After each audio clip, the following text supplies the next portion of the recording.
মনোনয়নপত্র জমা দিতে এসে কংগ্রেস প্রার্থী দাবি করছেন যে আপনাকে কোনো প্রার্থী মনে করছেন না, আপনি বাচ্চা মেয়ে, কি বলবেন? উনি এটা কি বয়সের বিচারে করছেন নাকি?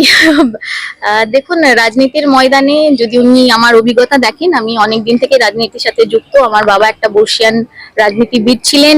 আমি জন্মলগ্ন থেকে একটা রাজনৈতিক পরিবারে বড় হয়েছি। শুধু সেই সঙ্গে তার সঙ্গে সঙ্গে আমি 2018 সালে জেলা পরিষদের সদস্যও ছিলাম। এই এলাকার মানুষের সঙ্গে, মাটির সঙ্গে আমার আত্মিক সম্পর্ক। আমি বিজেপিকে কমেন্ট করছি তাতে কনসেন্ট্রেট করতে চাই না। আমি আমার প্রচারে মনোনিবেশ করছি, মানুষের কাছে যাচ্ছি। মানুষের যে আবেগ, যে উচ্ছ্বাস, তাতে আমি নিশ্চিত এখানে কংগ্রেসের কোনো জায়গা নেই। আমরা বিপুল ভোটের মার্জিনে জয়ী হব। কংগ্রেস এবং সিপিএম জোট হিসাবে ওরা প্রার্থী দিয়েছে, কতটা বেগ দেবে মনে হচ্ছে? দেখুন, কালীগঞ্জের বিগত দিনের আপনারা ইলেকশনের যদি রেজাল্ট দেখেন, আমাদের এখানে মূল প্রতিপক্ষই হচ্ছে বিজেপি। আমরা বিজেপিকেই আমাদের সেকেন্ড প্রতিপক্ষ মনে করছি। আর সিপিএম কংগ্রেসের কালীগঞ্জের এই মুহূর্তে কোনো ফ্যাক্টর নেই নির্বাচন।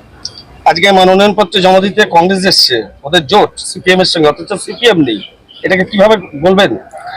ওদের জোট হয়েছে আমি খবর পাইনি। আমি জানতাম যে কংগ্রেস থেকেই প্রার্থী দেওয়া হচ্ছে, কিন্তু ভোট আসলেই নানা রকম এরা জোট ভোট শুরু করে। তো কংগ্রেস বা সিপিএম কে যারা ভোট দেবেন ভাবছেন, সেই সমস্ত মানুষদের উদ্দেশ্যে আমি এটাই বলি, আমাদের মূল প্রতিপক্ষ কিন্তু বিজেপি। বিজেপি একটা সাম্প্রদায়িক দল, যারা মানুষের কথা ভাবে না। এরা ধর্মের উস্কানি দিয়ে রাজনীতি চালায়, এরা হিংসা ছাড়া কিছু বোঝে না।